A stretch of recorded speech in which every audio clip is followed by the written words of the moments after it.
مالیې وزارت د بودیجې جوړولو، د بودیجې پلي کولو، د مالیو راټولولو، د دولتي معاشاتو تادیات، د ګمرکي چارو کنټرول، دولتي ملکیتونه، د بیمې مدیریت، تصدیانې او همدارنګه د اقتصاد عالی شورا د سکرتریات دندې په غاړه لري. مالیې وزارت په دې مکلف دی چې د نړیوالې ټولنې مرستې تنظیم او همغږي کړي او مرسته کوونکي هیوادونه قانع کړي چې له افغانستان سره د مرستې لپاره ډیره بودیجه ځانګړې کړي.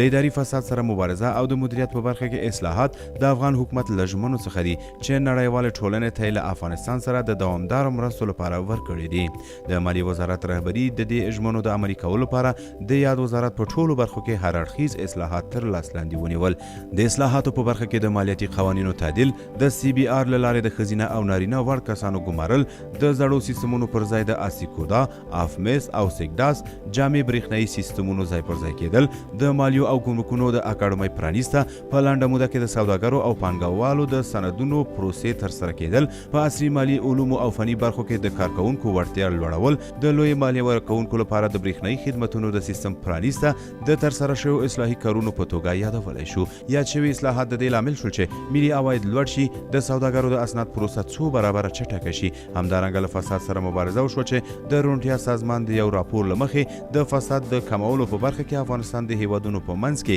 له 146 هیواد څخه 109 ته راښکته شوی دی. دا مسله د دې ښکارندویي کوي چې فساد کم شوی دی او د اداري فساد په راکمولو کې مالیې وزارت ارزښتمند رول لوبولی دی. مالیې وزارت په تیرو 2 کلونو کې د عوایدو راټولولو په برخه کې سعودي حرکت کړی دی چې دغه لاسته راوړنه د مالیې وزارت د هڅو پایله ده. په 1993 هجري لمریز کال کې د ملي بودیجې په سند کې 120 میلیارده افغانۍ هدف ټاکل شوی و چې له ټاکلي هدف څخه 21 میلیارده کم 99 میلیارده افغانۍ د حکومت خزانې ته تسلیم شوې. د دې وزارت د نوې رهبرۍ د کار له پیل سره په 1994 کال کې د ملي بودیجې په سند کې 114 میلیارده افغانۍ هدف وټاکل شو چې له ټاکلي هدف څخه 8 میلیارده زیاتې 122 میلیارده افغانۍ عواید د حکومت خزانې ته تسلیم شوې. په 1995 لمریز کال کې د ملي بودیجې په سند کې د 122 میلیارده افغانۍ هدف وټاکل شو. د مالیې وزارت سالمې رهبرۍ وکولای شول چې له 33 میلیارده افغانۍ ډیروالي سره 115 میلیارده افغانۍ عواید د حکومت خزانې ته تسلیم کړي. د مالیې وزیر له لوري په لار اچول شوي اقتصادي اصلاحاتو وکولای شول چې له امنیتي لیږد څخه وروسته د اقتصادي بحران چې د زرګونو خلکو د غربت لامل کېده مخه ونیسي. اوس مهال نړیوال بانک د افغانستان اقتصادي وده د 2019 کال لپاره له تمې څخه زیاته وړاندوینه کړې.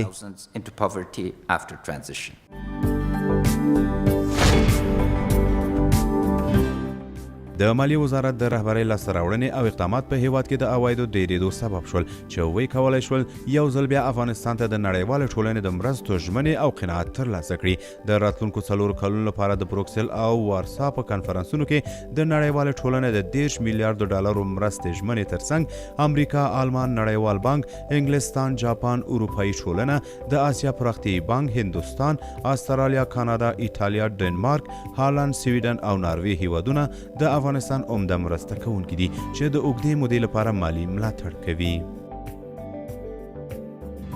کوم کارونه چې موږ په تیرو 3 کلونو کې ترسره کړي د تیرو کلونو په پرتله بې ساري دي. موږ د فساد پر وړاندې د عملي مبارزې د مرستو جلبولو په موخه د شریکانو او نړیوالو مالي مؤسسو باور ترلاسه کولو په بریا سره د بروکسل او وارسا کنفرانسونو په ګډون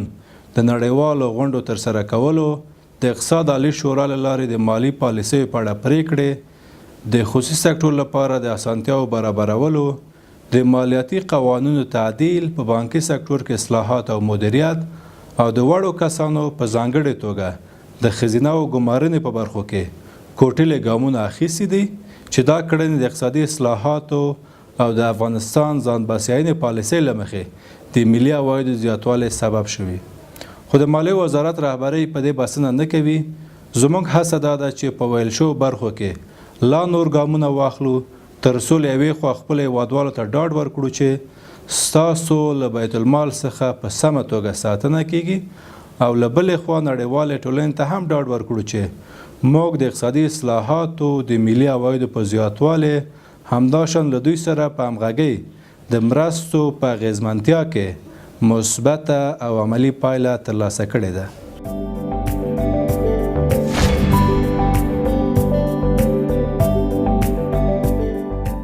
مالیې وزارت د خپلو مکلفیتونو په پیژندو سره د بودیجې په لګښت چې د هیواد د پرمختګ، پراختیا او د خلکو د هوساینې سبب ګرځي لومړیتوبونو ته په کتو سره د بودیجې د اغیزمن لګښت، برابروالی، روڼوالی او دوامداره راپور ورکولو په موخه جامع او عملي پروګرامونه تر لاس لاندې نیولي دي. له 72 ساعتونو څخه 40 ساعتو ته د تخصیصاتو د اجرا کولو وخت کمول، د پروژو له پلي کولو څخه څارنه، د بودیجې د لګښت پر وړاندې د پرتو خنډونو په تړاو د ملي تدارکاتو ادارې د نورو ادارو تخنیکي ټیمونو سره پرله پسې ناستې، د ادارو د بودیجې د لګښت او روڼوالي په تړاو کابینې، ملي شورا او رسنیو ته پرله پسې ځواب ورکول او همدارنګه د دې وزارت کارکوونکو لپاره د مکافاتو او مجازاتو اصل هم پلی شوی دی. په همدې حال کې مالیې وزارت په 1495 لمریز کال کې 99% عادي بودیجه او 83% پراختیایي بودیجه مصرف کړې ده چې د تیر کال په پرتله 20% زیاتوالی ښیي.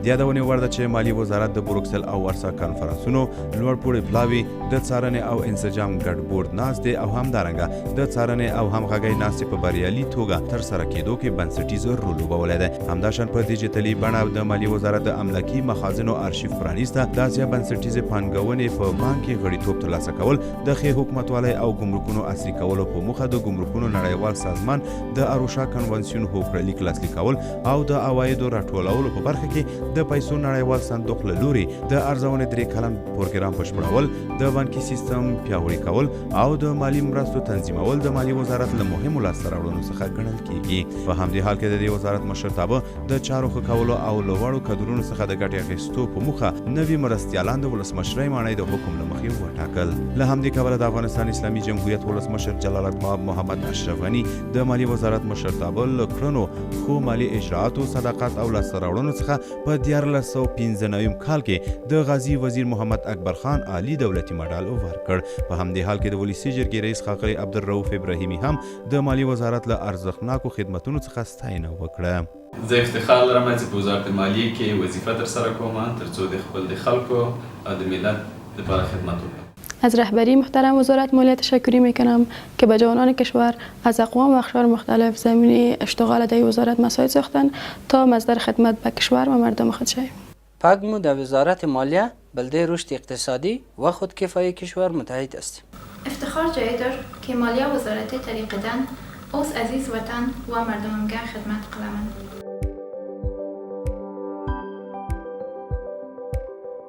د 1495 هجري کال په پیل کې مالی وزارت د ښه عامه مالی مدیریت 15 کلن پلان، د مالیاتي سیستمونو د برېښنایي کېدو، په عایداتي سرچینو کې د اصلاحاتو، له فساد سره د مبارزې، روڼوالي په رامنځته کېدو، د بودیجې د څېړنې په پلي کېدو، وړتیا لوړولو او وړ ګمارلې تر لاس لاندې ونیول. همدارنګه د وزارت د مرسته کوونکو د همغږۍ مسؤلیت، د تصدیو مدیریت، د دولتي بانکونو مدیریت، په ګرانه ترلاسه کېدونکو پورونو مسؤلیت، د عامه او خصوصي مشارکت مدیریت، د پیسو نړیوال صندوق د تخنیکی بحثونو مدیریت، د سیمې له هیوادونو سره د دوه اړخیزو اقتصادي او سوداګري کمیسیون جوړول، د بروکسل پلان پلي کول او د آسان خدمت مدیریت هم په خپلو لومړیتوبونو کې راوستل چې خپل تدریجي ځان بسیاینې ته دوام ورکړي او لرې به نه وي چې خپله بودیجه له خپلو عایداتي سرچینو څخه پوره کړو.